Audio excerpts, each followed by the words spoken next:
presentation today is about how life would be better if we all collectively decided that we would choose a collectivist culture over an individualist culture. I want to thank everyone for coming out here today and having this space to present. I really wanted to do this topic because I read about it in our textbook and I thought it was super interesting, and I just kind of dove deeper into it and wanted to do a presentation on it.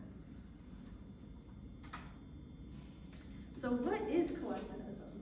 Collectivism is generally the idea that people should choose the good of society over the good of the individual. Now, what is individualism? Individualism is the idea that it is generally the opposite of collectivism, so it's the idea that the individual is worth more than the good of society. Community college is inherently collectivist. So at a community college, you're given everything you need to succeed. I don't know if you guys have noticed around here, but there's lots of affordable transportation, tutoring, counseling, career advice, payment programs, job opportunities, and even more. The staff here usually have your best interest at mind, which is also inherently collectivist. Collectivism also helps stop the spread of COVID. You've probably heard the phrase everywhere on every radio station and TV, we're in this together. That's an inherently collectivist phrase.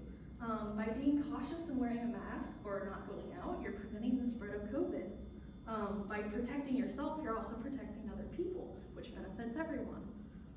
Collectivism has also been found to be one of the best protective factors against COVID because in that society, there's increased social norms regarding prevention behaviors such as social distancing, staying at home, and wearing a mask.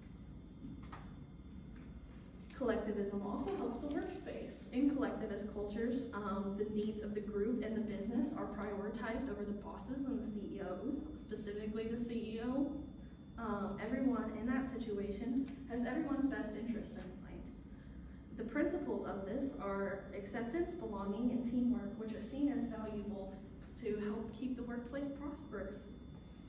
Collectivist values also create labor laws and unions, which help keep people safe and healthy. Americans want unions. Unions are inherently collectivist, which I guess you could say Americans want some kind of collectivist ideal in the workplace. According to an NPR article, 71% of Americans support unions and 29% do not support unions. Unions are good for the workers because they take into consideration things like equal wages, safety precautions, days off, maternal leave, and workers' compensation. Why wouldn't you want to help someone? People who are kind, helpful, and trustworthy are generally favorable in collectivist cultures, and why wouldn't you appreciate more people checking in on you, wanting to help you? And also, doesn't it feel good to help someone in need?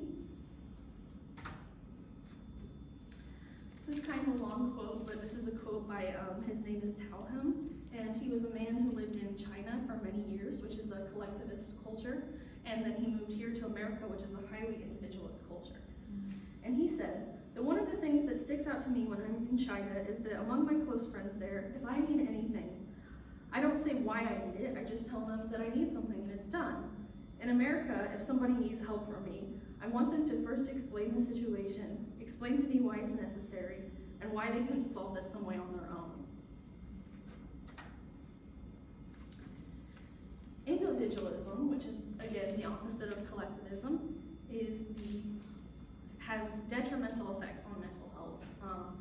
America is considered as a highly individualist culture, and in this, according to a research from Psychology Today, found that people living in locations with rising rates of young male suicide, the proportion of single people rose while the number of married people fell.